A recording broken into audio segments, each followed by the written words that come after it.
Welcome to today's Explainer. Look, if you're trying to make sense of the massive mountain of data around studying in Australia in 2026, you've landed in exactly the right spot. Australia has always been an absolute powerhouse for international education, right?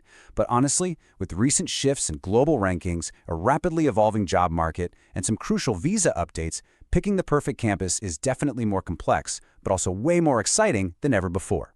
So today, we're going to break down the whole shebang. Everything you need to know, from elite university rankings all the way down to the day-to-day realities of actual student life.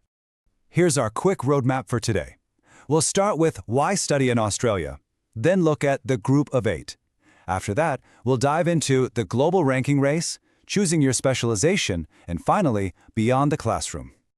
Let's kick things off with Section 1. Why study in Australia? Why travel halfway across the globe for a degree? Well, aside from the obviously vibrant student cities and literally breathtaking natural surroundings, Australia has absolutely cemented its worldwide reputation as a top-tier destination for international students. Get this number, 37. That is the number of Australian education providers featured in the 2026 QS World University Rankings by subject. But here's the truly wild part. Across those 37 providers, Australia gets a shout-out 926 times across various subject categories. To put that into perspective, Australia ranks in the top 100 worldwide across 54 different subject areas. That is a massive global footprint for just one country's education system. Moving right along to Section 2, the Group of 8. So, while Australia has plenty of fantastic institutions across the board, there's this elite tier at the very top that commands some serious global prestige and major research power. We're talking about the Group of 8, or the Go 8. Basically, it's a coalition of Australia's most research-intensive universities. You can kind of think of it like the UK's Russell Group or the Ivy League in the US.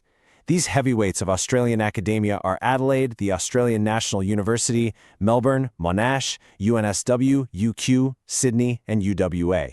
They're some of the oldest and largest universities in the country, and, get this, every single one of them ranks in the world's top 150. And the sheer scale of their operation is just huge. 425,000. That's the number of students the Go 8 actually educates. We're talking over a quarter of all higher education students in the entire country. They're graduating around 110,000 students every single year. And it goes way beyond the classroom. A staggering $6.5 billion is spent annually on research across just these 8 universities.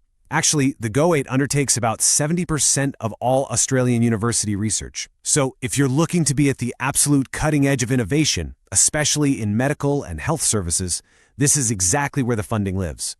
But you might be wondering, how does all that research translate to real-world jobs, right? Well, these universities practically build Australia's highly skilled workforce from the ground up.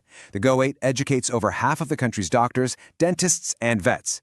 They also produce 54% of all science graduates and 40% of all engineering graduates. Simply put, if you're aiming for top-tier medical or STEM fields, the Go 8 is an unparalleled launchpad for your career. All right, Section 3, the global ranking race.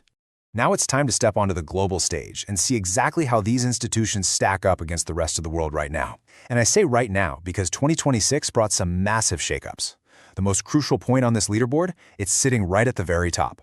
For the first time ever, the University of New South Wales, or UNSW, has officially overtaken the University of Melbourne for the #1 spot in Australia, hitting number 19 globally. Melbourne slipped just slightly to 22nd. UNSW saw some incredible commendations for things like employment outcomes, sustainability, and international research partnerships. But take a look at the rest of this board, too. 9 Australian universities achieved record high positions this year. It's just a fiercely competitive, truly world-class academic environment. Let's jump into Section 4, choosing your specialization. Look, overall, university prestige is fantastic, no doubt. But what if you want to study something incredibly specific? That's where subject-specific global placements actually become way more important than an overall university rank.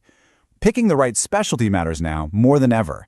Just take a look at this projection from Jobs and Skills Australia. STEM roles requiring a bachelor's degree or higher are projected to grow by a staggering 24% by 2035. The economy is becoming so increasingly driven by AI, data, and engineering. Aligning your major with this kind of growth, that's a highly strategic move for your future employability. So, let's see how this translates to specific university strengths based on the 2026 QS data. If economics and econometrics is your thing, Monash actually ranks highest in Australia. Dreaming of medicine? The University of Melbourne secures a global top 20 spot. And if you're chasing that booming tech sector we just talked about, the University of Sydney absolutely excels globally in data science and AI, ranking 38th in the world.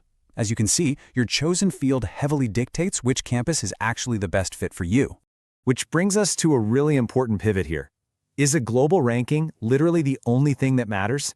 Think about it. When you're an international student packing up your entire life to move across the globe, should hard data and leaderboard rankings be the absolute only deciding factors in your journey? That leads us perfectly into Section 5, Beyond the Classroom. The answer to that question is absolutely not. A truly great university experience is about finding the right place to study, live, and genuinely belong. We have to look at the highly subjective lifestyle, location, and housing factors, because those are what will actually dictate your day-to-day happiness. Let's neutrally compare two massive rivals, just to show you what I mean. Say you choose the University of Sydney. There, you get a flexible structure where you can specialize immediately in your undergrad, plus you have direct access to that bustling Sydney job market. On the flip side, if you choose the University of Melbourne, you're tapping into incredibly high academic prestige within Australia's most famously livable city, and you're utilizing a structure that encourages broader initial studies before you lock into a specialization. The best choice? It depends entirely on your personal learning style and your specific career goals. And this bleeds directly into the overall vibe of the city you choose, which, let's be real, dictates your cost of living.